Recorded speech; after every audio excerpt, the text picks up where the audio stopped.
Sorry sorry, 1 second, আমি হ্যাঁ। দাঁড়ান, আমি সেকেন্ড, এটা কিভাবে করতে হয়? প্রিয় দর্শক আপনাদের সবাইকে স্বাগত জানাচ্ছি। আমি অনিয়াতিকুর রহমান। আপনারা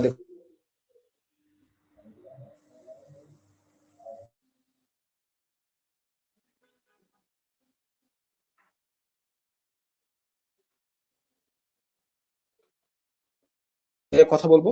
তো এই নিয়ে আমাদের সাথে কথা বলার জন্য আজকে যুক্ত হয়েছেন দুজন ছাত্রনেতা, একজন হাফিজুল ইসলাম, তিনি আহ্বায়ক ইনকিলাব মঞ্চ, শাহজালাল বিজ্ঞান ও প্রযুক্তি বিশ্ববিদ্যালয়, সিলেট।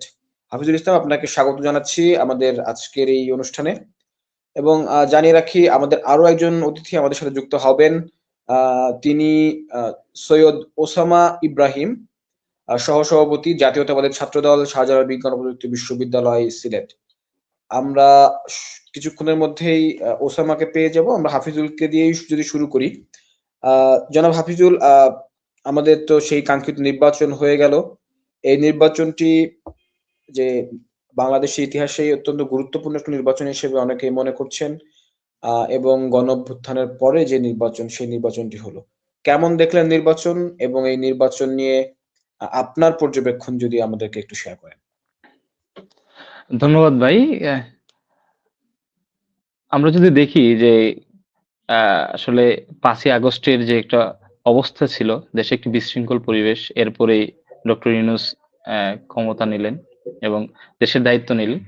তারপরে আমি বলবো আসলে এই নির্বাচনটা যথেষ্ট সুষ্ঠু হয়েছে, যদিও বিচ্ছিন্ন কিছু ঘটনা আছে। তো বাংলাদেশের ইতিহাসে আসলে এর চেয়ে ভালো নির্বাচন সম্ভব কিনা আমি জানি না। তো আমার কাছে মনে হয়েছে যে এই বছরের নির্বাচনটা তুলনামূলক সহিংসতা মুক্ত এবং একটা ভালো একটা নির্বাচন হয়েছে। তো আলহামদুলিল্লাহ ভালো নির্বাচন হয়েছে ভাই এটা। ওকে, হাফিজুল ইসলাম বলছেন যে এবার নির্বাচন ভালো নির্বাচন হয়েছে। এর চাইতে ভালো নির্বাচন হয়তো বাংলাদেশে হতে সম্ভব কিনা সেটি ব্যাখ্যা বা গবেষণার দাবি রাখে। সৈয়দ ওসামা ইব্রাহিম, আপনার কাছে একটু আসতে চাই। এবারে যে নির্বাচন, সেটি আপনারা আন্দোলন সংগ্রাম করেছেন, সেই গণঅভ্যুত্থানের পরবর্তী যে নির্বাচন, সেই নির্বাচন মূলত শিক্ষার্থী বা ছাত্র জনতার আন্দোলন বলা হচ্ছিল, পরবর্তীতে অনেকেই জয়েন করে। তো এই নির্বাচনকে আপনি একজন ছাত্রনেতা হিসেবে কিংবা একজন সচেতন নাগরিক হিসেবে কেমন দেখলেন? এই নির্বাচনে আপনার পর্যবেক্ষণ কি, যদি আমাদের শেয়ার করেন? আপনাকে অসংখ্য ধন্যবাদ আমাকে সুযোগ দেওয়ার জন্য। আজকে থেকে রমজান শুরু হলো, সবাইকে রমাদান করিম। সেই সাথে ছোট ভাই হাফিজুল ইসলাম, তোমাকে শুভেচ্ছা। তো প্রশ্ন করলেন নির্বাচন নিয়ে। তো আমার দেখা মতে আপনারা সবাই অবগত আছেন, পুরো দেশবাসী অবগত আছে, বিগত 17 বছর যে ফ্যাসিস্ট আমল ছিল, তখন মানুষ তাদের ভোটাধিকার হারিয়েছিল এবং গণতন্ত্রের যে সংজ্ঞা রয়েছে, সেই সংজ্ঞা অনুযায়ী কোন সূচকেই দেশে মানে কোন ধরনের কোন গণতান্ত্রিক ব্যবস্থার কোন অস্তিত্বই দেশে ছিল না। ভোটাধিকার তো দূরে থাক, মানুষ কথা পর্যন্ত বলতে পারতো না। তো শিক্ষার্থীদের এবং সাধারণ মানুষের ঐক্যবদ্ধ যে সংগ্রাম, এই জুলাই যে আন্দোলন এবং সংগ্রামের মাধ্যমে আমরা নতুন স্বাধীনতা লাভ করি, এরই প্রেক্ষাপটে বেশ খানিকটা সময় তত্ত্বাবধায়ক সময় ইউনূস সরকার ইন্টারিম গভর্নমেন্ট দেশ শাসন করার পরবর্তী তারা এই সুষ্ঠু নির্বাচনটি আয়োজন করে। তো যদিও কিছু ক্ষেত্রে কিছু অভিযোগ অনুযোগ ছিল, কিন্তু সর্বোপরি আমি বলবো যে এটা এটা এটা একটা অবাধ সুষ্ঠু নির্বাচন ছিল। এবং আপনারা জানেন যে এই নির্বাচনে বিএনপি একক সংখ্যাগরিষ্ঠতা নিয়ে সরকার গঠন করেছে। তো আমাদের সফলতার পেছনে আমি বলবো যে আমাদের কারণটা ছিল মূলত তৃণমূল পর্যায়ে আমাদের যে জনসম্পৃক্ততা, সেটি আর কি। ওকে, আপনার বক্তব্য পরিষ্কার। আমরা একটু হাফিজুল ইসলামের কাছে আবার আসতে চাই। হাফিজুল ইসলাম, এইবারের যে নির্বাচন, সেই নির্বাচন আমরা যেমনটি দেখেছি যে বিশেষ করে যেটি বিরোধী দল হিসেবে দায়িত্ব নিয়েছে জামায়াত ইসলামী, সেই জামায়াত ইসলামী জোট বলেছে যে এই নির্বাচনে অনেক বেশি অনিয়ম কিংবা অব্যবস্থাপনা হয়েছে। তারা 30টি আসনকে চিহ্নিত করে সেগুলোকে ফলাফল পুনর্গণনা কিংবা সেগুলোকে আবারও তদন্ত করার দাবি জানিয়েছে।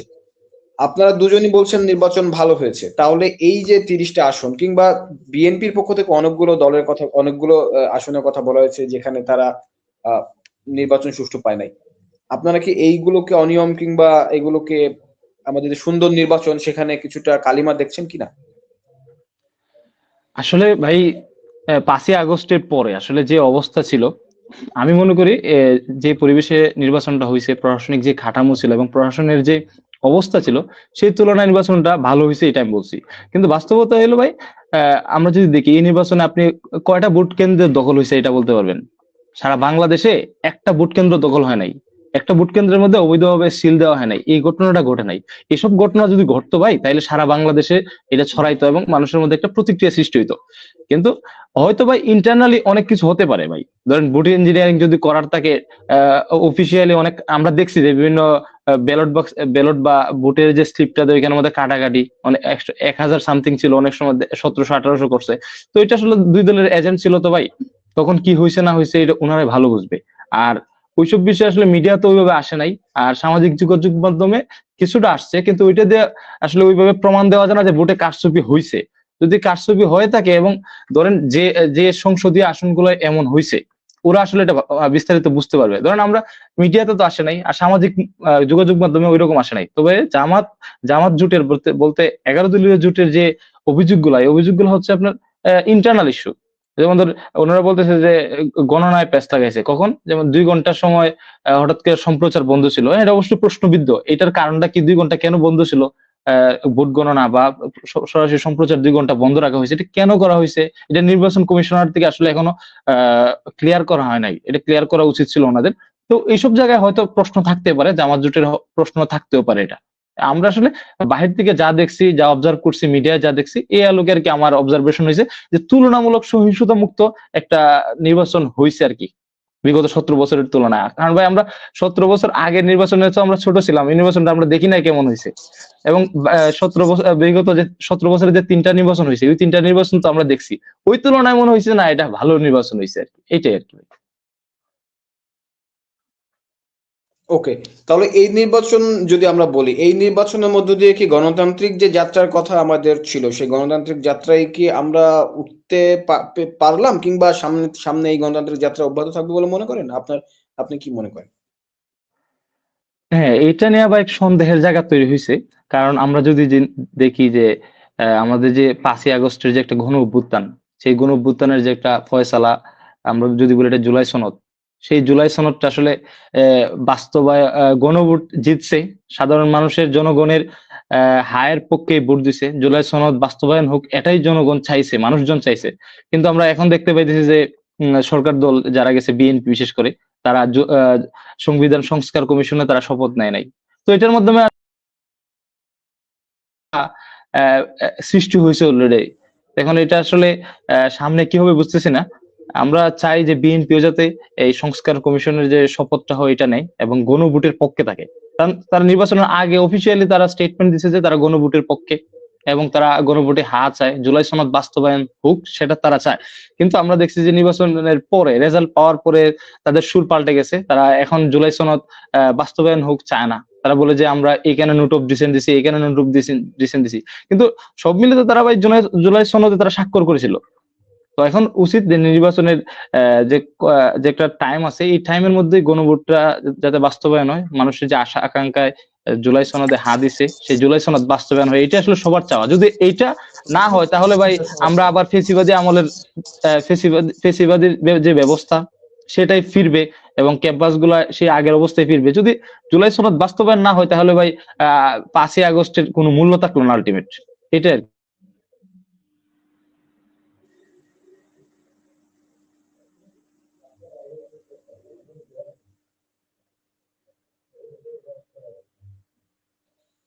কি ভাই? ওকে হাফিজুল ইসলাম, আমরা আপনার কাছে আসবো। আমরা একটু উসামা ইব্রাহিমের কাছ থেকে ভাই শুনেছি। উসামা, আহ, যেমনটি হাফিজুল বলছিলেন যে বিএনপি নিরঙ্কুশ বিজয় নিয়ে সরকার গঠন করলো, কিন্তু যেই জুলাই আন্দোলনের উপর, যে জুলাই যোদ্ধাদের রক্তের উপর দিয়ে এই সরকার গঠন হলো, এবং জুলাই সনদ যেটিকে বলা হচ্ছে যে সংস্কারের, এটির মাধ্যমে আসলে সংস্কার হবে, বিশেষ করে আমাদের রাষ্ট্রীয় কাঠামোতে।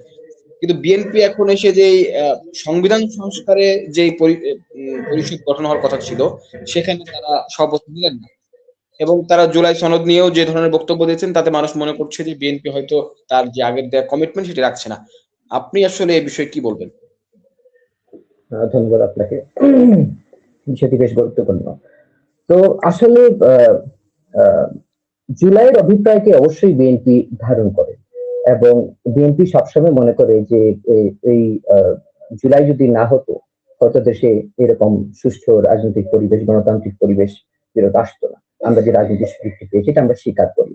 কিন্তু কথা হচ্ছে এই যে কথাটা বললেন যে আমরা শপথ নিইনি বা এই বিষয়টি বা আমরা এরকম কথা বলছি, তো এখানে আমি মনে করি যেটা আসলে দেখুন, আমরা জুলাইয়ের যে অভিপ্রায় বা জুলাই সনদ এটার অবশ্যই আমরা এটার পক্ষে, এই জন্য মূলত আমরা হ্যাঁ ভোট দিয়েছি বা হ্যাঁ এর পক্ষে আমাদের মতামত জানিয়েছি। কিন্তু এখানে কিছু সব আপনার সাংবিধানিক কিছু ব্যাপার স্যাপার রয়ে গেছে, কিছু জটিলতা রয়ে গেছে। আর কথা হচ্ছে এই যে আপনার শপথ, হ্যাঁ আসলে এই শপথটা নিতে হলে সংবিধানে কিছু সংস্কার প্রয়োজন এবং এটা করতে হলে মূলত প্রথমে আমাদেরকে পার্লামেন্টে যেতে হবে, আইনসভার মাধ্যমে এই সংস্কারটা পাশ হয়ে আসবে। এখন যদি যেমন আমি আপনাকে বলি যে এই বিষয়টার দায়িত্ব কার উপর করতে হবে, কে শপথ করাবে, কার আন্ডারে শপথটা হবে, এটা একটা একটা বিগ থিং। দেখেন আগে এখানে আইনটা সংশোধন করতে হবে, দেন এখানে বিষয়টা হচ্ছে সংবিধানে যে তৃতীয় তফসিল আছে সেখানে মূলত একটা এই যে আপনার এই যে এখানে এই সংস্থার একটা ফর্ম, এখানে শপথের একটা ফর্ম এখানে অ্যাড হবে এবং সাংবিধানিক ভাবে যাকে দায়িত্ব দেওয়া হবে তার যে প্রতিষ্ঠানকে বা যে ব্যক্তিকে তার আন্ডারে এই শপথটা গৃহীত হবে। তো এখানে মূলত আমাদের আপত্তিটা ছিল। তো আমরা মূলত জুলাই সনদের পক্ষে, যার কারণে আমরা গণভোটে আমরা হাত দিয়েছি। তো আমরা বিশ্বাস করি যে অতি সত্বর এই জটিলতাগুলোকে কাটিয়ে আসলে জুলাইয়ের যে অভিপ্রায় সেটি প্রতিষ্ঠিত হবে বাংলাদেশে।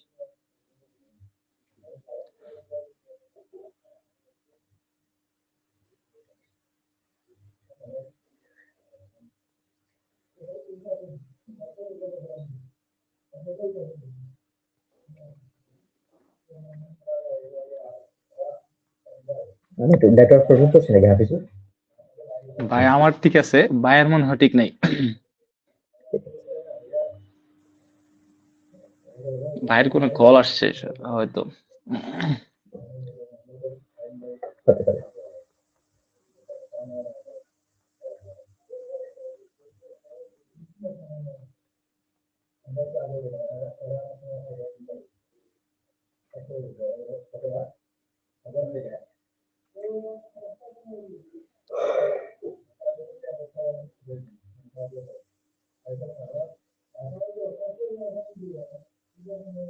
আতিকুল ভাই, আপনি কি শুনতে পাচ্ছেন? আমি ভাই নেটওয়ার্ক প্রবলেম হতে পারে এমন মনে হচ্ছে। জনাব ওসমান, আপনি কি শুনতে পাচ্ছেন? জি জি, আমি শুনতে পাচ্ছি। ওকে, আমাদের সম্ভবত একটু নেটওয়ার্ক জনিত সমস্যা হয়েছিল, যার কারণে আমরা একটু ডিসকানেক্টেড হয়ে গেছিলাম। আপনার বক্তব্য আমি শেষ পর্যন্ত বোধহয় মিস করেছি। আমি আপনাকে যদি পরের প্রশ্নটি করি, এইবারের যে নির্বাচনটি হলো আমরা দেখেছি যে বিশেষ করে গত 1.5 বছরে ক্যাম্পাসগুলোতে বেশ ভালো রকমের সহাবস্থান ছিল, সব ধরনের ছাত্র সংগঠন সহাবস্থান ছিল।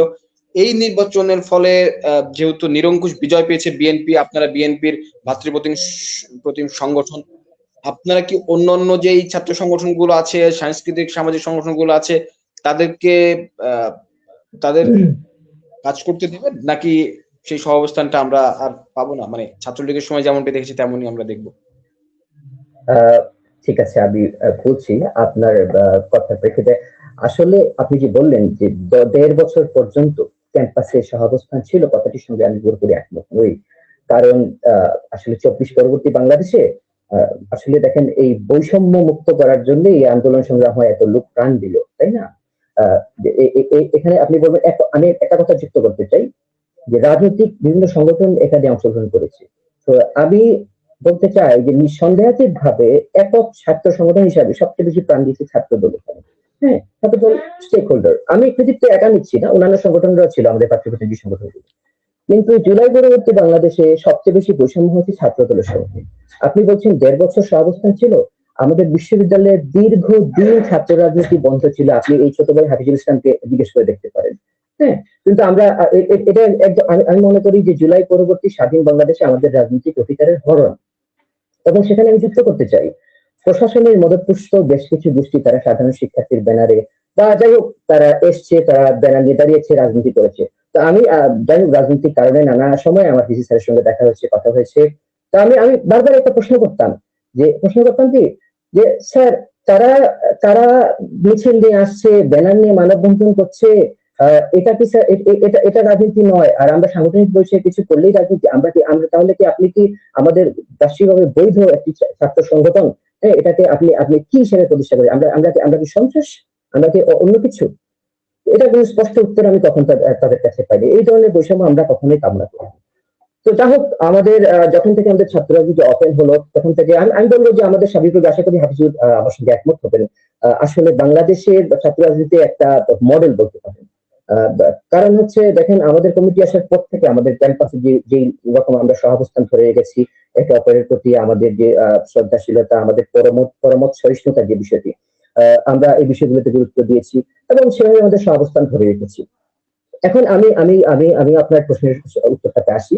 আপনি যে বললেন আমরা কি রাজনীতি করতে দিব কি না দিব বিষয়টি।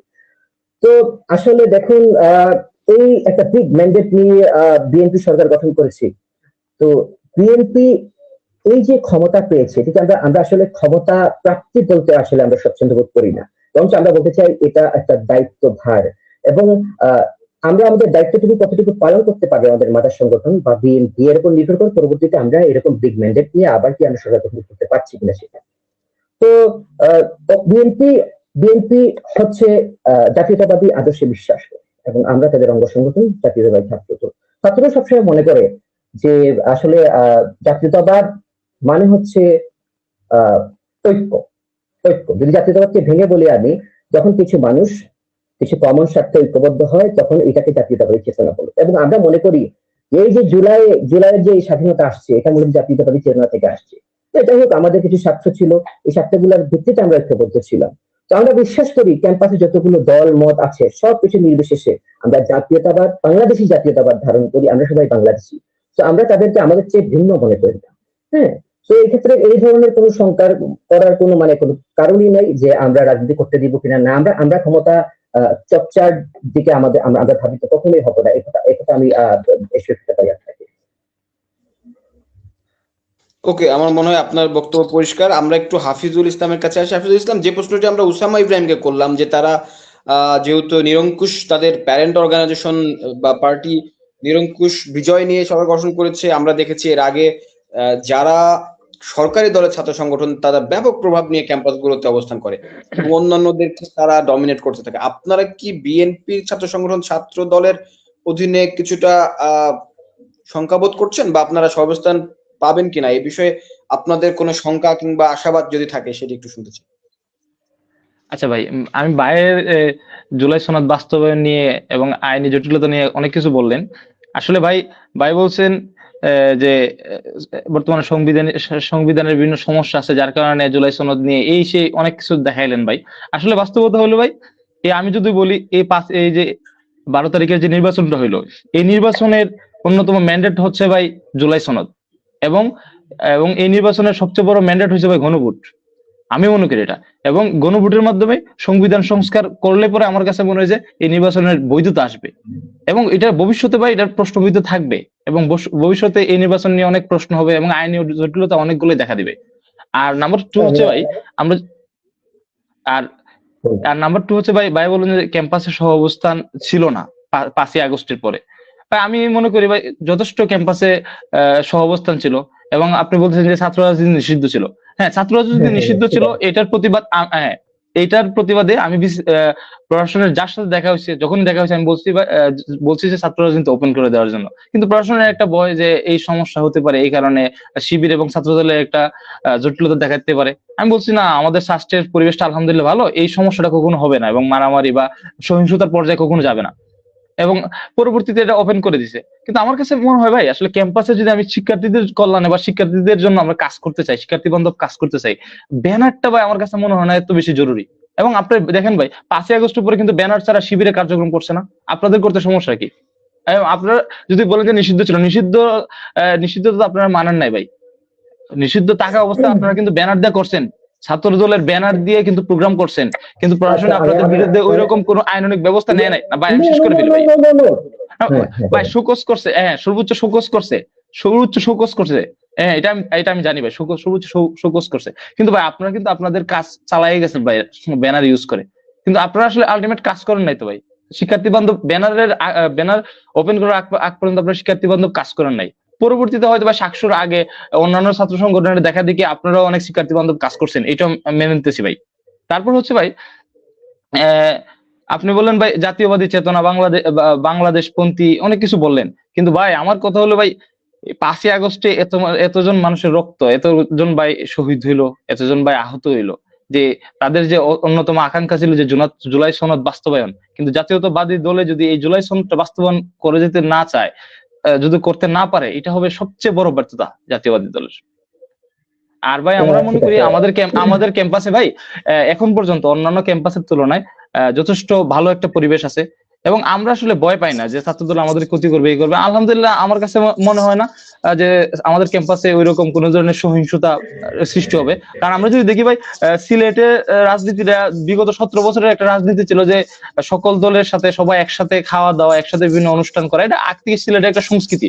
ওই সংস্কৃতির আলোকে আমাদের সাস্ট ক্যাম্পাসে আলহামদুলিল্লাহ সবগুলো ছাত্র সংগঠনের মধ্যে একটা ভালো সম্পর্ক আছে আলহামদুলিল্লাহ, এবং আমি আশা করি যে ছাত্র দল আসলেও সেটা থাকবে ইনশাআল্লাহ। সেই সহাবস্থান থাকবে। ঠিক অনেক ধন্যবাদ। আছে, ঠিক আছে। আমি একটু উনার কথার প্রেক্ষিতে একটু কথা বলতে চাই আর কি। সেটা হচ্ছে উনি ওই যে বললেন, আমি বললাম ওই যে জুলাই সনদের ব্যাপারে বা এটার ব্যাপারে, হচ্ছে আমরা তো গণভোটের পক্ষে আমরা হা বলেছি। হ্যাঁ ভাই আপনারা হা বললে ভাই, আমি বলি আপনারা হা বললে ভাই, আপনাদের প্রত্যন্ত অঞ্চলের প্রত্যেকটা নেতারা বলছে কি না না এটা না, এবং আমি তো ভাই ভোট সেন্টারে আমি ছিলাম, একটা কেন্দ্রে আমি ছিলাম, আমার সামনে বলতেছে এটা না দিবা। আমি নিজে হা দিয়েছি, এবং কথা হচ্ছে, এবং হা দেওয়ার পরে ভাই আমি যদি নির্বাচন পরে দেখেন, পরে আপনাদের নেতারা এই জুলাই সনদ নিয়ে গণভোট নিয়ে ভাই তুচ্ছ-তাচ্ছিল্য করছে ভাই, এখনো করতেছে। আপনার কথাগুলোর প্রেক্ষিতে একটু কথা বলি আমি। আপনি যে বললেন যে জুলাই সনদের ব্যাপার, আমরা এটার পক্ষে ছিলাম বিধায় আমরা হা দিয়েছি, কিন্তু আমরা মনে করি যে আসলে এই বিষয়টি কিভাবে বাস্তবায়িত হবে না হবে, হ্যাঁ, সেক্ষেত্রে আইনসভা অতি অবশ্যই একটা গুরুত্বপূর্ণ একটা ভূমিকা রাখবে আগামীতে। আপনি দেখেন আমাদের আইনসভায় কিন্তু বর্তমানে যেরকম সরকারি দলের এমপিরা আছেন, বিরোধী দলীয় এমপিরা রয়েছেন, কিন্তু তো তাদের মতামত, তাদের যে চিন্তা ভাবনা, হ্যাঁ, তারা সবাই মিলেই ঠিক করবেন যে আসলে দেশের জন্য কোনটা ভালো হয় এই গণভোটের এই রায়ের প্রেক্ষিতে। তো আমরা কখনোই যে এর পক্ষে নই এটা আপনি এভাবে বলতে পারেন না বা কোনো ইঙ্গিত দিতে পারেন না। আমরা অবশ্যই এই জুলাই সনদের পক্ষে, বিএনপির পক্ষে। কিন্তু কথা হচ্ছে এখানে কিছু কিছু প্রসেস আছে, ঠিক আছে, প্রসেস গুলো কমপ্লিট হতে হবে। তো পরবর্তীতে আপনি একটা কথা বললেন যে ছাত্রদল ক্যাম্পাসে কাজ করে নাই, এটা সেটা ব্যানারের ব্যাপার। এখন আমার কথা হচ্ছে, আমি একটা রাজনৈতিক একটা আইডেন্টিটি ধারণ করি।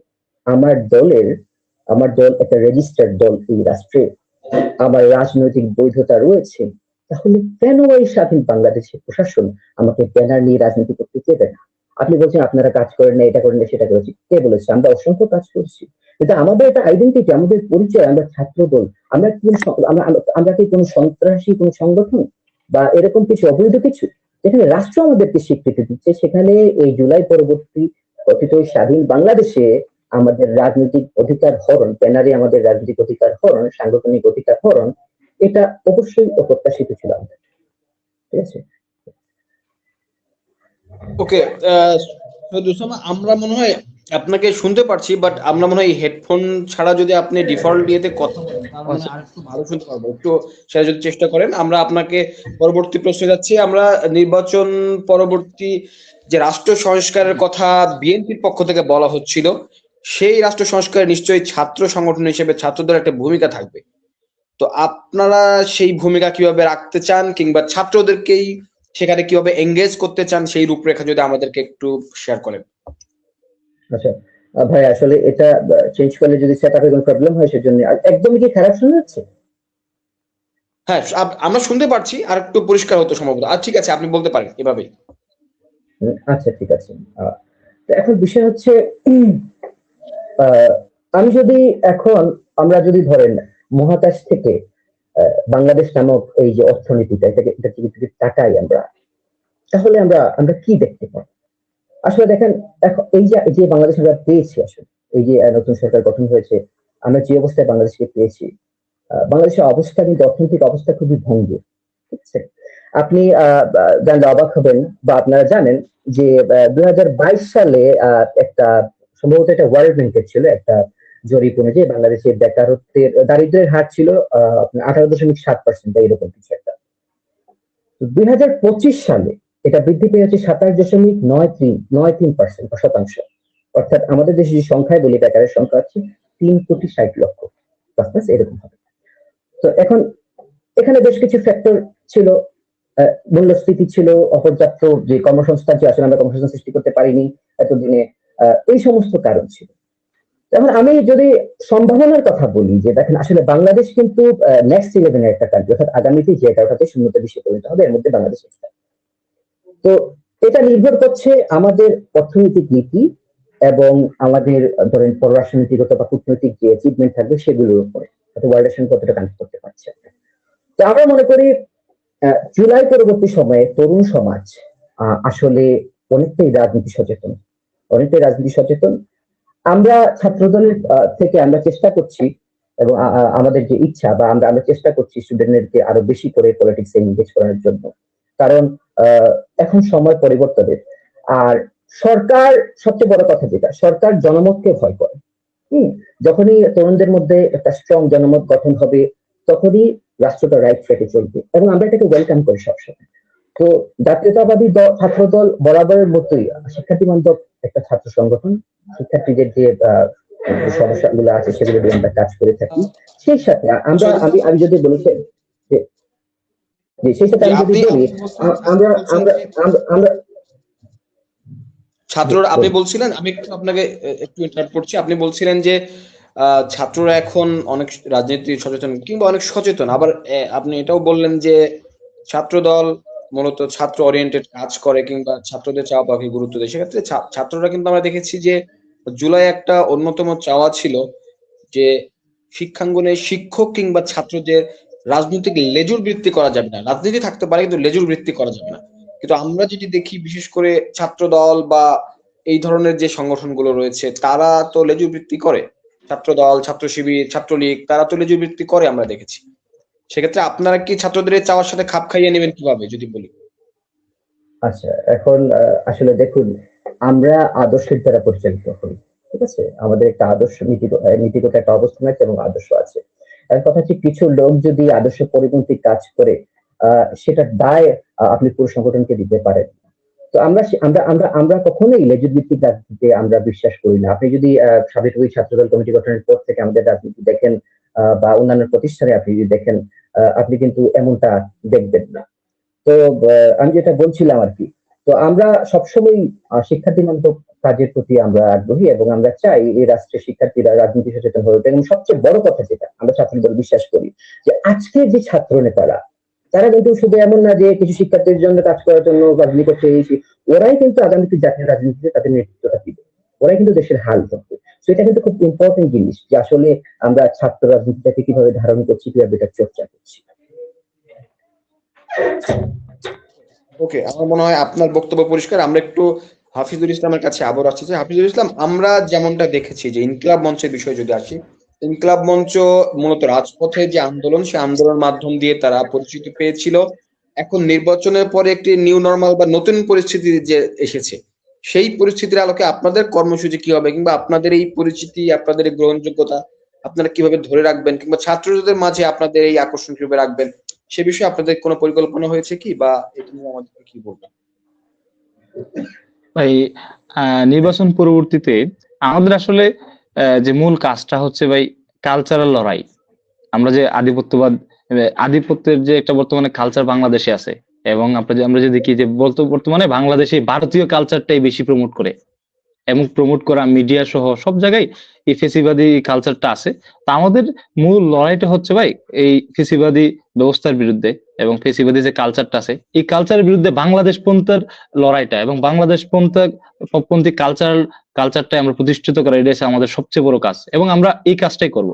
এবং আপনারা দেখবেন যে আমাদের আসলে পলিটিক্যাল বিভিন্ন কাজ থাকে, কিন্তু আমরা এর মধ্যে যে আমাদের কালচারাল কাজগুলো এগুলো কিন্তু আমরা চালায় যাই। আমরা কিন্তু প্রত্যেক মাসে বলেন পাঠচক্র করি এবং আমরা বিভিন্ন অতিথি নিয়ে আসি, আলোচনা চক্র করি, এবং আমরা বিভিন্ন আমাদের যে ঐতিহ্যবাহী দিবসগুলো আছে আমরা এগুলা খুব সুন্দর করে পালন করি। যেমন আজকে যদি দেখেন, আমরা আজকে মাহে রমজানের আগমন উপলক্ষে আমরা স্বাগত মিছিল করেছি সারা দেশে, এবং আমরা বিভিন্ন ঐতিহ্যবাহী দিবসগুলা পালন করি, এবং বাংলাদেশের যে ঐতিহ্য আছে, বাঙালি মুসলমানের যে ঐতিহ্য আছে, আমরা এগুলো পালন করার চেষ্টা করি।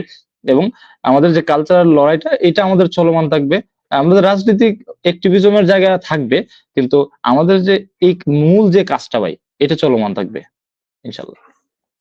ওকে, আপনার বক্তব্য পরিষ্কার। আমরা একটু ওসামা ইব্রাহিমের কাছে আসতে চাই। ওসামা, আমরা যেমনটা দেখেছি বিগত সময়গুলোতে আমাদের ছাত্রদের মাঝে ছাত্র রাজনীতি নিয়ে এক ধরনের ভীতি বা ফোবিয়া কাজ করেছে, যে ছাত্র রাজনীতি মানেই হয়তো পেশি শক্তির লড়াই, অস্ত্রের ঝনঝনানি, কিংবা জোরপূর্বক যে গেস্টরুম কালচার, এগুলো। এই যে পরবর্তী সময়ে, আগস্ট পরবর্তী, জুলাই পরবর্তী সময় নতুন নির্বাচন হলো, নতুন সরকার গঠন হয়েছে, এই সময়ে এসে সেগুলোর কি পরিবর্তন কি আপনারা দেখছেন? এই কালচার কি, নতুন কালচার কি তৈরি হবে? এই কতটুকু মানে আশা দেখছেন? অবশ্যই না, সেটির কোনো সুযোগ নেই। আর এটি নির্ভর করে মূলত আমাদের মতো যে সমস্ত ছাত্র সংগঠন রয়েছে তাদের উপর, তারা কিভাবে বিষয়টিকে দেখছে। তো আমি যেহেতু ছাত্রদল করি, সো আমি আমার জায়গা থেকে বলবো যে জুলাই পরবর্তী সময়ে যেখানে এখানে হাফিজুল আছে, সে যদি সে যা জেনে থাকবে যে আমাদের ক্যাম্পাসে আমরা কিন্তু শিক্ষার্থী বান্ধব রাজনীতি করেছি, এবং আপনি দেখেন হলের যে দখল বা গেস্টরুম কালচার বা এই সমস্ত জিনিসের বিরুদ্ধে কিন্তু আমরা সবসময় সজাগ আছি। হাফিজুর, তুমি কি এই ধরনের কোনো কার্যক্রমে আমাদের ছাত্রদলকে এখনো পেয়েছো কিনা? আমি যদি তোমার কাছে প্রশ্ন রাখি, আশা করি তোমার উত্তরটি না হবে। তো যা হোক, তবে আমার সময় আমরা দিব মনে করি, ইনশাল্লাহ। আপনি একটা কথা বলেছেন যে আসলে শিক্ষার্থীরা ভয় পাচ্ছে কিনা বা এই সেই ভীতির একটা বিষয়। কথা হচ্ছে, এখন যুগ বদলেছে, ঠিক আছে? শিক্ষার্থীরা এই আন্দোলনের নেতৃত্ব দিয়েছে। এখন আমার এই ক্ষেত্রে আমার একটা যৌক্তিক আমার কথা হচ্ছে কি, দেখুন আমরা রাজনীতি এসেছি। আমরা কেন রাজনীতি এসেছি? আমরা চাই এই রাষ্ট্র রাষ্ট্র রাষ্ট্র রাষ্ট্র বদলে যাক। আমরা চাই এই শহীদদের অভিপ্রায় বাস্তবায়িত হোক, সেজন্য রাজনীতি এসেছি। কারণ কথা হচ্ছে, আপনি যদি একজন সচেতন নাগরিক হন, আপনার মধ্যে যদি দেশপ্রেম থেকে থাকে, যেকোনো অবস্টাকল থাক, আপনাকে আসতে হবে রাজনীতিতে। কেন আসতে হবে? আপনি যদি আজকে না আসেন, আপনার জায়গাটা আরেকটা খারাপ লোক দখল করে দিবে। তখন বিষয়টা কি হবে দেখেন। এই রাষ্ট্রের ওসামা, আমি নিয়ন্ত্রণ, এই রাষ্ট্র পরিচালনা আপনি হবে। খুব দারুণ একটা পয়েন্ট বলেছেন ওসামা। আমি এই জায়গায় একটু যদি প্রশ্নটা একটু যোগ করে দিই আপনাকে। আপনি বলছেন যে নতুন মেধাবীদের, ভালো যারা ভালো ইতিবাচক রাজনীতি করছে তাদের আসতে হবে। যদি ছাত্রদল একটা ছাত্র যুক্ত হতে চায়, সে আসলে ছাত্রদল এসে কি পাচ্ছে? ছাত্রদল তাকে পলিটিক্যালি কিভাবে এডুকেটেড করছে? যদি আপনারা কিভাবে এডুকেট করছেন যদি একটু বলেন। আচ্ছা, ঠিক আছে। কথা হচ্ছে, আমরা মূলত জাতীয়তাবাদী রাজনীতি করে থাকি। তো সেক্ষেত্রে আমরা মূলত দেশপ্রেমের যে ব্রত, সেটা দ্বারা আমরা উজ্জীবিত। তো আপনি ধরেন যে যদি কোনো কেউ আমাদের ছাত্রদলে ইনভলভ হয়, ঠিক আছে? তাকে আমরা আমাদের সাংগঠনিক আমাদের যে দীক্ষা আছে আমরা সেটি তাকে দিয়ে থাকি।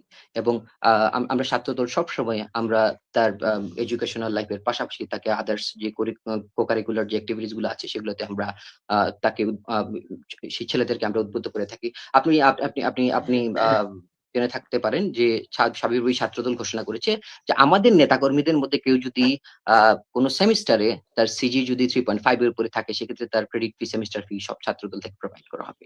তো আমরা সব ধরনের গঠনমূলক, গ্রহণযোগ্য, এটা কি ছাত্রদলের দেশপ্রেমী, কেন্দ্রীয় এটা কি ছাত্রদলের কেন্দ্রীয় উদ্যোগ নাকি হচ্ছে সাবিপ্রবি ছাত্রদল থেকে আমি বলছি, সাবিপ্রবি ছাত্রদল থেকে আমরা সবসময় উদ্বুদ্ধ করে থাকি, এবং কেন্দ্র থেকে আমাদেরকে সবসময় এই সমস্ত বিষয়ে উদ্বুদ্ধ করা হয়ে থাকে। তো আমি আপনাকে আমি উল্লেখ করতে পারি যে কিছুদিন আগে আমি বেশ কিছু কেন্দ্রীয় নেতার সঙ্গে আমার দেখা হয়। প্রায়ই দেখা হয়, কিছুদিন আগে দেখা হয়েছিল।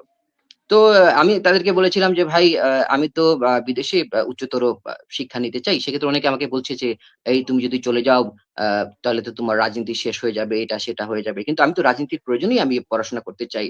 কারণ আসলে যারা আগামীতে পলিসি মেকার হবে তাদের তো যোগ্যতার প্রয়োজন আছে, অভিজ্ঞতার প্রয়োজন আছে। তারা আমাকে হাইলি অ্যাপ্রিশিয়েট করেছেন কেন্দ্র থেকে, এবং তারা বা বলেছেন আমাদেরকে যে, "তোমরা অবশ্যই তুমি নিজে যাবে এবং অন্যদেরকে অ্যাপ্রিশিয়েট করবে, যারা হায়ার এডুকেশন নিতে চায় বা করতে চায় তাদেরকে অবশ্যই অ্যাপ্রিশিয়েট করবে।" তো এটা আমাদের কেন্দ্র থেকে আমাদেরকে বলা হয় যে তোমরা সবাইকে উদ্বুদ্ধ করবে গঠনমূলক কাজের জন্য। হ্যাঁ? রাজনীতি, এটাই তো রাজনীতি। জনগণের জন্য কাজ করা, এটাই তো রাজনীতি। তাই না? গঠনমূলক কাজ করা, রাষ্ট্রের জন্য কাজ করা। সৈয়দ উসামা, আমরা আপনার কাছে আসবো, দু একটি প্রশ্ন রেখে যাচ্ছি, আমরা একটু হাফিজুলকে শুনে আসি। আমাদের আপনার কাছে জানতে চাই যে আমরা দেখেছি যে আমাদের ছাত্র রাজনীতি যারা করেন তারা একসময় গিয়ে আমাদের জাতীয় রাজনীতিতে গুরুত্বপূর্ণ ভূমিকা রাখেন, আমাদের নেতৃত্ব দেন। আমরা এবারের যদি সংসদ দেখি, বিভিন্ন ছাত্র সংগঠন, সেটি ছাত্র দলের সাবেক নেতৃবৃন্দ, ছাত্র শিবিরের সাবেক নেতৃবৃন্দ, ছাত্র ইউনিয়ন, ফেডারেশন থেকে শুরু করে গণ গণ গণ যারা গণপরিষদের গণ অধিকার পরিষদের নেতারাও ছাত্র আন্দোলন করে উঠে এসেছে। এমনকি এনসিপি নেতারাও ছাত্র নেতা ছিলেন। ছাত্র নেতাদের দিকে কিন্তু বাংলাদেশ চেয়ে থাকে। কিন্তু আমরা যেটা দেখছি যে সেই ৯০-এর দশকের পরে যখন আস্তে আস্তে যখন এইদিকে আমরা চলে আসলাম, এখন ২০২৬, কিছুটা ছাত্র নেতাদের পড়াশোনার প্রতি অনীহা তৈরি হয়েছে কিনা, সৈয়দ উসামা, আপনার কাছে আমরা একটু শুনবো। কিংবা রাজনৈতিক পরিসরে যে কর্মশালা কিংবা পাঠচক্র কিংবা বই নিয়ে আলোচনা, এইগুলো আমরা কম দেখছি, কিংবা একটি ম্যাগাজিন বের করা, সেগুলো কম হয়েছে কিনা, এটি ছাত্রদের প্রেক্ষাপটে কেন একটু আপনার কাছে শুনবো। তার আগে আমরা একটু হাফিজুলের কাছে আসি। হাফিজুল, আমরা দেখেছি যে জুলাই অভ্যুত্থানের আহত এবং শহীদদের নিয়ে আপনারা কাজ করেছেন। তখন ছিল অন্তর্বর্তী সরকার, এখন নতুন যে নির্বাচিত সরকার আসলো, আপনাদের আহত এবং যে জুলাইয়ের শহীদ তাদের পরিবারের জন্য আপনাদের আন্দোলন এখন কেমন হবে, বা তাদের পুনর্বাসন কিংবা তাদের চিকিৎসা নিশ্চিতে আপনারা আসলে কি ভূমিকা রাখবেন, যদি আমাদের একটু বলেন। হ্যাঁ, বা এর আগে ভাই আমি ভাইয়ের কয়েকটা প্রশ্ন মানে ভাইয়ের সাথে কিছু কথা অ্যাড করতে চাই। যেমন হচ্ছে ভাই, ভাই বলছেন যে ছোট করে তো ভাই বললো যে ছাত্রদের জন্য ছাত্রদের কল্যাণে কাজ করে আসলে ছাত্র রাজনীতি। কিন্তু আমরা যদি দেখি যে জুলাইয়ের, আপনি যেটা বলছিলেন যে জুলাইয়ের অন্যতম আকাঙ্ক্ষা ছিল যে লেজুর বৃত্তি রাজনীতি যাতে ক্যাম্পাসে না থাকে, এবং ক্যালেন্ডারের তারিখ ওয়াইজ যাতে ছাত্র সংসদ নির্বাচন গুলো হয়। কিন্তু আমরা যদি দেখি এই আমাদের শাহজালাল বিজ্ঞান ও প্রযুক্তি বিশ্ববিদ্যালয়ে যে সাকসু নির্বাচন হওয়ার কথা ছিল, সেই নির্বাচনে সবচেয়ে বড় বাধাটাই কিন্তু ছিল ছাত্রদল, এবং তারা প্রত্যেকটি পদে পদে তারা এই নির্বাচন বাধাগ্রস্ত করার জন্য, নির্বাচন যাতে না হয় সেই ব্যবস্থা নিছে। এবং শেষ পর্যন্ত আমরা জানি যে ঢাকা নির্বাচন কমিশনার পর্যন্ত কেন্দ্রীয় ছাত্রদল অবরোধ করে রাখছে যাতে শাহজালাল বিশ্ববিদ্যালয় ছাত্র সংসদ নির্বাচন না দেয়। তো আসলে আমি বলতে চাই, শিক্ষার্থী বান্ধব, কি এমন হয়ে যেত যে সাকসু যদি হয়ে যেত ন্যাশনাল পর্যায়ে, এটার কেমন ইফেক্ট পড়তো, বা সাবিপ্রবি শিক্ষার্থীর এই নির্বাচনটা হয়ে গেলে মানে ছাত্রদলের কি আহামরি ক্ষতিটা হয়ে যেত, যে এই আমাদের হাজার হাজার শিক্ষার্থীর যে একটা চাওয়া ছিল এবং জুলাইয়ের অন্যতম একটা আকাঙ্ক্ষা ছিল কিন্তু এই ছাত্র সংসদ নির্বাচন, কিন্তু ভাইয়েরা এটা বাধাগ্রস্ত করলো। এটা আসলে আমাদের সাবিপ্রবি শিক্ষার্থী যারা এই নির্বাচনে অংশগ্রহণ করছে, আপনারা জানবেন যে অনেকে কি করছে, নির্বাচনের খরচ বহনের জন্য 2 মাসের টিউশনের খরচ আগে নিয়ে আসছে 2 মাসের টিউশনের খরচ, এবং অনেকে ঋণ করছে, দাঁড় করছে, এভাবে আসলে নির্বাচনের প্রস্তুতি নিয়েছিল। কিন্তু নির্বাচনের আগের দিন এই নির্বাচনটা বাতিল করা হয়। তো আসলে আমরা আসলে খুব লজ্জিত এই সব কাজের জন্য।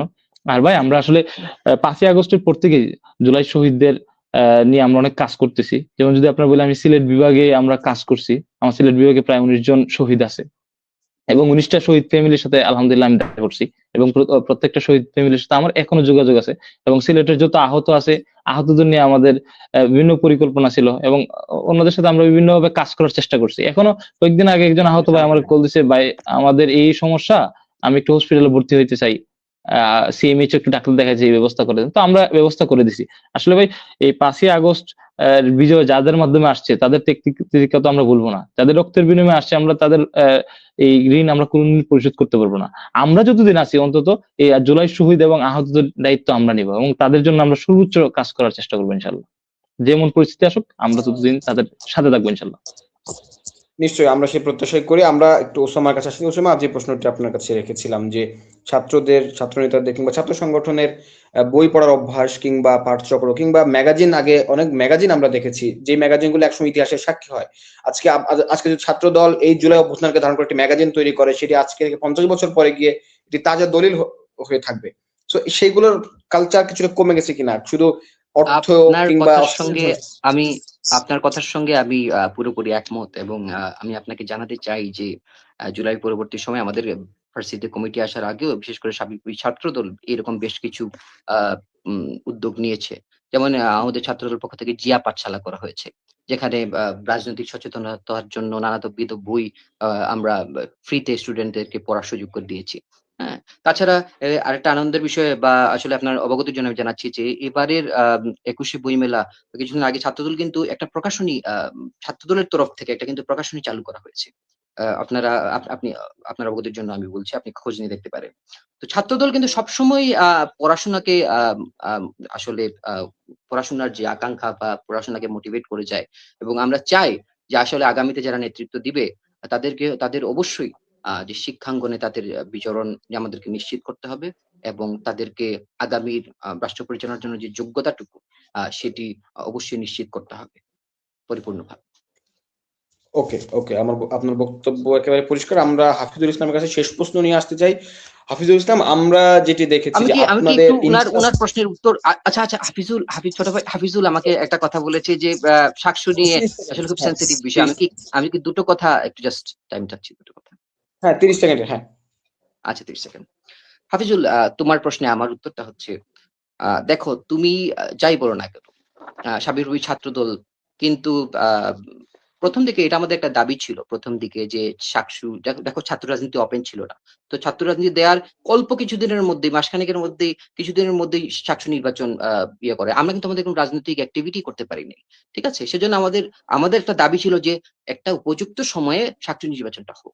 কিন্তু পরবর্তীতে কিন্তু আমরা একাত্মতা প্রকাশ করি এবং তুমি হয়তো দেখেছ আমি নিজেও নির্বাচন পরিচালনা কমিটির একজন ছিলাম।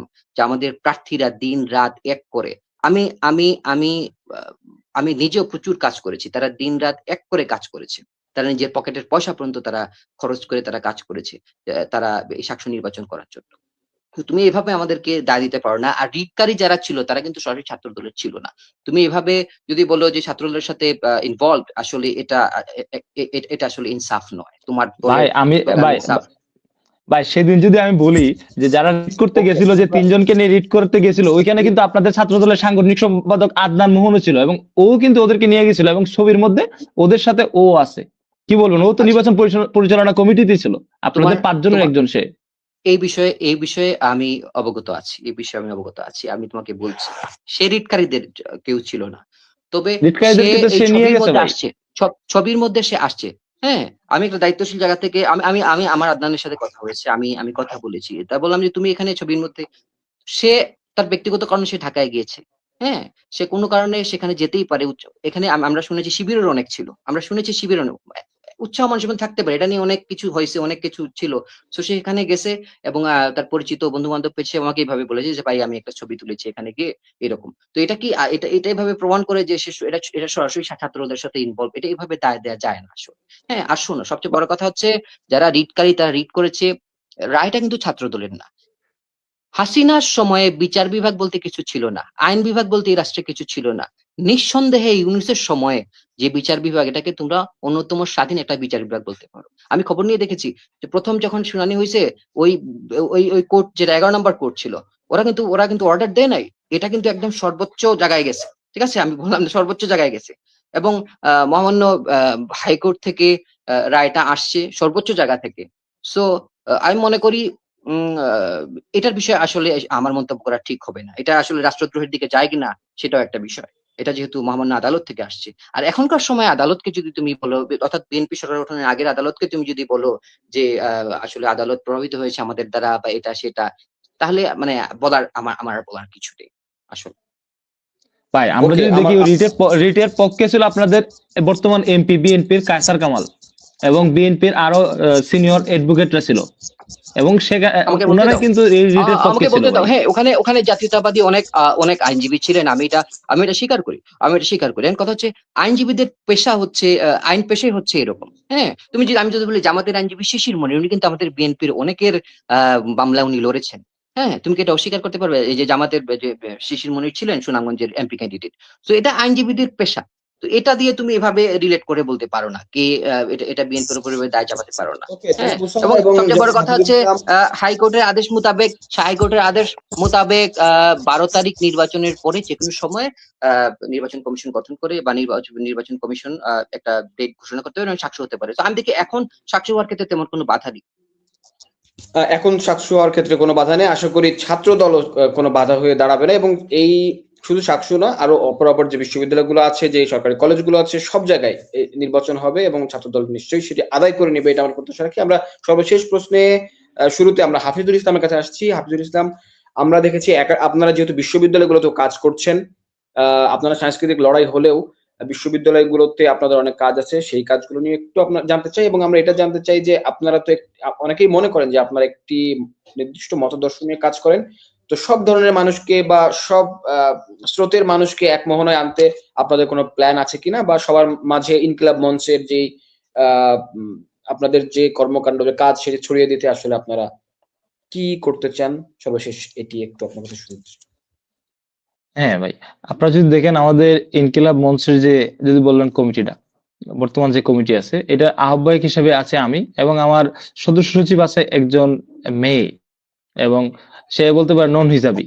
এবং আমরা আসলে ট্রাই করছি সব মতের লোকজনকে নিয়ে আসার জন্য এই কমিটিতে, এবং আমরা হিন্দু বা অন্যান্য ধর্মাবলম্বী অনেকের সাথে যোগাযোগ করছিলাম যে আসার জন্য। অনেকে আগ্রহ প্রকাশ করছে, কিন্তু বাস্তবতা আপনারা বর্তমানে তো আপনারা জানেন যে বিভিন্ন শেমিং, অনলাইনে কোনো প্রপাগান্ডা বা ওদের একটা নিরাপত্তা, এরকম একটা ভয় ওদের মধ্যে কাজ করছে আর কি, যার কারণে ওরা বলছে যে আমরা ইনডিরেক্টলি তোমাদের বিভিন্ন প্রোগ্রামে আসবো, কিন্তু সরাসরি আমরা আসতে চাচ্ছি না। বিভিন্ন ওদের পলিটিক্যাল অনেক ভয় পায় আর কি। তো আমরা আসলে চেষ্টা করছি সবার মধ্যে যে ইনকেলো আমরা যে দেশের প্রতি দায় নিয়ে এবং দেশের জন্য, দেশীয় কালচার প্রতিষ্ঠার জন্য যে আমরা কাজগুলো করতেছি, সেই কাজগুলো যাতে সবাই করে, এজন্য আমরা চেষ্টা করতেছি সবাইকে নিয়ে আসার জন্য। এবং আমরা বিভিন্ন প্রোগ্রাম করতেছি, বিশেষ করে আমরা আগামী কয়েকদিনের মধ্যে একটা পাঠচক্র করব।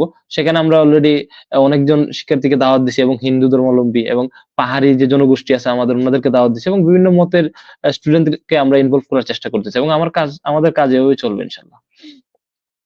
ওকে, অনেক ধন্যবাদ হাফিজুল ইসলাম, আপনি আমাদেরকে সময় দিয়েছেন। আমরা সর্বশেষ প্রশ্ন নিয়ে সৈয়দ ওসামা ইব্রাহিমের কাছে আসছি। সৈয়দ ওসামা ইব্রাহিম, আমরা বিশ্ববিদ্যালয়গুলোতে বা শিক্ষা প্রতিষ্ঠানগুলোতে আপনারা রাজনীতি করেন, ছাত্র রাজনীতি, সেক্ষেত্রে একাডেমিক পরিবেশ খুবই গুরুত্বপূর্ণ। সেখানে শিক্ষকদের যেমন গবেষণা গুরুত্বপূর্ণ, ছাত্রদেরও সেখানে উচ্চশিক্ষা কিংবা গবেষণায় অংশগ্রহণ অনেক গুরুত্বপূর্ণ।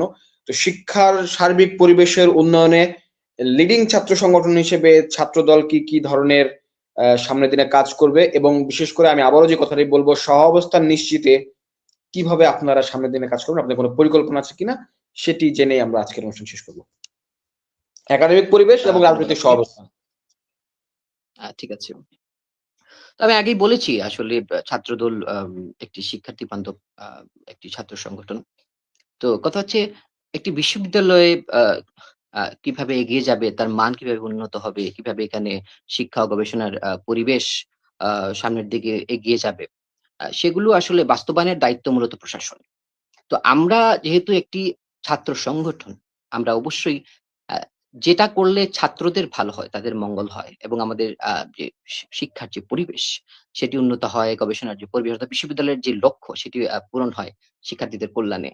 সেটির জন্য আমরা প্রশাসনের সাথে সমন্বয়টুকু করতে পারি, এবং আমরা শিক্ষার্থীদের মতামতের ভিত্তিতে আমরা এই কাজগুলো করতে চাই। আপনি জেনে থাকবেন যে আমাদের সাবিপ্রবিতে ইতিমধ্যে ছাত্রদলের তরফ থেকে আমরা কিন্তু আইডিয়া বক্স স্থাপন করেছি, অর্থাৎ বিশ্ববিদ্যালয়ের বিভিন্ন গুরুত্বপূর্ণ জায়গায় আমরা আইডিয়া বক্স স্থাপন করেছি, যে শিক্ষার্থীরা বিশ্ববিদ্যালয়ের কল্যাণে, তাদের শিক্ষার পরিবেশের মান উন্নয়নের যে কল্যাণে তাদের যে মতামতগুলো আছে, তাদের সুবিধা অসুবিধা, সেগুলো তারা সেখানে ফেলবে, এবং সাপ্তাহিক ভিত্তিতে আমরা সেগুলো কালেক্ট করব, এবং এগুলো নিয়ে আমরা পর্যালোচনা করব, এবং এগুলো নিয়ে আমরা প্রশাসনের সাথে আলাপ আলোচনা করব। সো আমরা সেই পথেই আছি, এবং আমাদের প্রয়াস সবসময় অব্যাহত থাকবে এই ব্যাপারে। আপনার দ্বিতীয় প্রশ্নটা আবার যদি একটু বলতেন। না, আমি বলেছিলাম যে একাডেমিক এবং রাজনৈতিক সহাবস্থান, এই দুইটা মিলিয়ে ছিল। আচ্ছা। আর রাজনৈতিক সহাবস্থানের ব্যাপারে আমরা অবশ্যই সবসময় সচেতন। আমি যদি বলি সারা দেশেরই অবস্থা, যে আপনি দেখেন ছাত্র সংসদগুলোতে নির্বাচন হয়ে গেছে, যদিও অভিযোগ অনুযোগ ছিল, আমি বরাবরের মতোই বলছি জাতীয় নির্বাচনের মতোই, কিন্তু আপনি দেখেন এই যে মেনে নেয়ার একটা সংস্কৃতি, এটাই কিন্তু আমি বলবো যে জুলাইয়ের সবচেয়ে বড় প্রাপ্তি। হ্যাঁ, যে এই যে আমি হেরে গেলাম বা জিতে গেলাম, মেনে নেয়ার যে সংস্কৃতিটা জুলাইয়ের সবচেয়ে বড় প্রাপ্তি আমি বলবো, এবং এটাই কিন্তু সহাবস্থানের ইঙ্গিত দেয়। হ্যাঁ, এবং এটাই বোঝায় যে দলমত নির্বিশেষে আমরা সবাই ইউনাইটেড, রাষ্ট্রের স্বার্থে, ক্যাম্পাসের স্বার্থে আমরা সবাই ইউনাইটেড।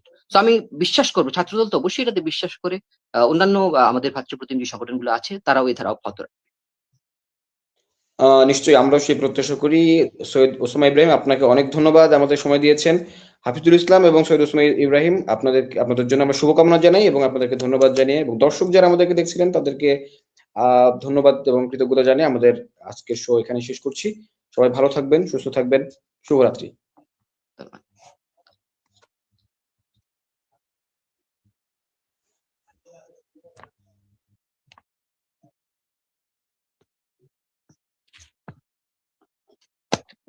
সেই করছি ভাই।